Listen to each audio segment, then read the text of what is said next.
Continuons notre lecture et notre contemplation du mystère de Dieu à travers cette prédication du pape François pour le dimanche de la miséricorde.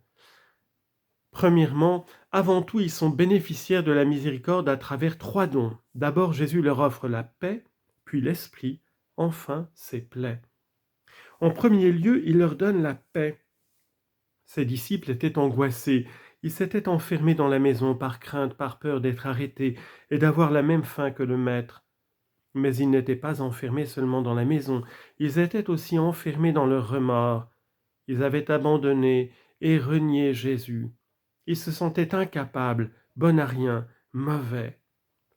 Jésus vient rejoindre ses apôtres, ses disciples, dans cet enfermement matériel, physique, qui est un symbole d'un enfermement beaucoup plus grave, celui de leur propre cœur. Ils sont terrorisés de pouvoir connaître le même sort absolument déplorable et effrayant de la passion de leur maître bien-aimé.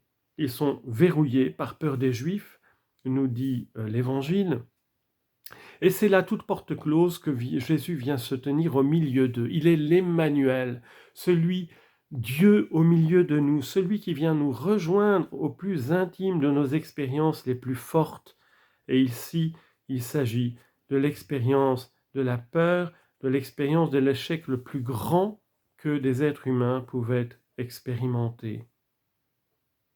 Ils se sentent incapables, bons à rien, mauvais. Ils ont trahi, ils ont renié, ils ont abandonné leur maître bien-aimé. Alors Jésus vient et il leur dit « La paix soit avec vous ». Jésus répète cela par 2 fois. Il n'apporte pas une paix qui enlève les problèmes du dehors, mais une paix qui répand la confiance de l'intérieur. Pas une paix extérieure, mais la paix du cœur. La paix du monde, c'est une paix de compromis extérieur. Jésus nous a dit dans l'Évangile, je ne suis pas venu apporter la paix en ce monde.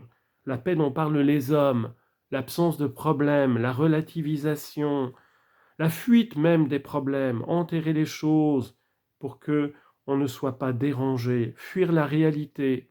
C'est ça qui parle au cœur de l'homme fragile.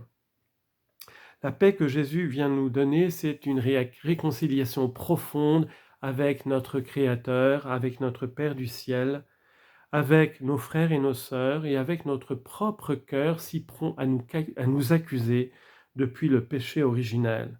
L'apôtre Paul dit « Même si je m'accusais moi-même, eh bien, je mets mon espérance dans la paix que Jésus me donne. »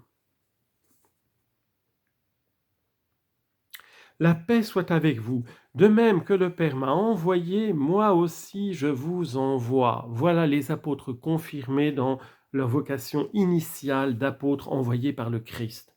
Eux qui pensaient que tout était fini. C'est comme s'il leur avait dit, nous dit le pape François, je vous envoie parce que je crois en vous. Quelle marque de confiance extraordinaire d'être choisi, d'être envoyé par Jésus en son nom. Et c'est ce que Jésus a fait avec ses apôtres, avec ses disciples. C'est ce qu'il veut faire à travers chacun d'entre nous par le don de notre baptême et de la foi qu'il nous a donnée. Ses disciples découragés sont réconciliés avec eux-mêmes. La paix de Jésus les fait passer du remords à la mission. Quelle résurrection extraordinaire! De passer du remords qui nous ronge, qui nous replie sur nous-mêmes, avec ce symbole que nous donnent les Écritures des hommes qui veulent se cacher dans les rochers et sous terre, à l'élan de la mission que nous donne l'Esprit que Jésus nous communique. La paix de Jésus suscite en effet la mission, parce qu'elle dilate notre cœur et elle nous donne le désir que cet amour, ce saint nom de Jésus soit partout connu et répandu. Ce n'est pas la tranquillité, ce n'est pas le confort, c'est sortir de soi. Voilà un thème qui est cher à notre pape François depuis qu'il est arrivé. La paix de Jésus libère des fermetures qui paralysent, elle rompt les chaînes qui retiennent le cœur prisonnier. Et les disciples se sentent bénéficiaires de la miséricorde, récipiendaires de la miséricorde, objets de la miséricorde. Une miséricorde surabondante qui veut ruisseler, qui veut pénétrer le plus intérieur de nos racines et de notre intimité. Ils sentent que Dieu ne les condamne pas, ne les humilie pas, mais qu'il croit en eux. Le prophète Isaïe avait déjà prophétisé du serviteur souffrant, cette figure messianique extraordinaire. Il n'éteint pas la mèche qui fume. Jésus n'est pas venu pour juger et pour condamner. Il n'est pas venu pour éteindre la mèche qui fume, mais au contraire, pour lui redonner de l'ardeur, pour la faire flamboyer.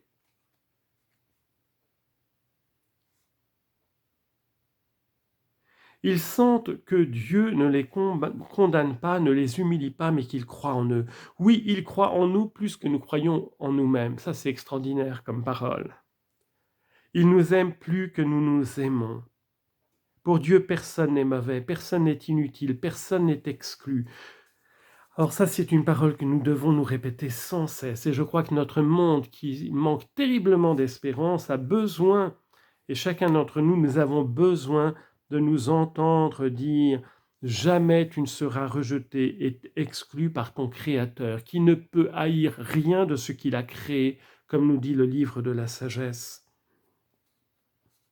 Jésus aujourd'hui répète encore « Paix à toi qui es précieux à mes yeux, paix à toi qui es important pour moi, paix à toi qui as une mission.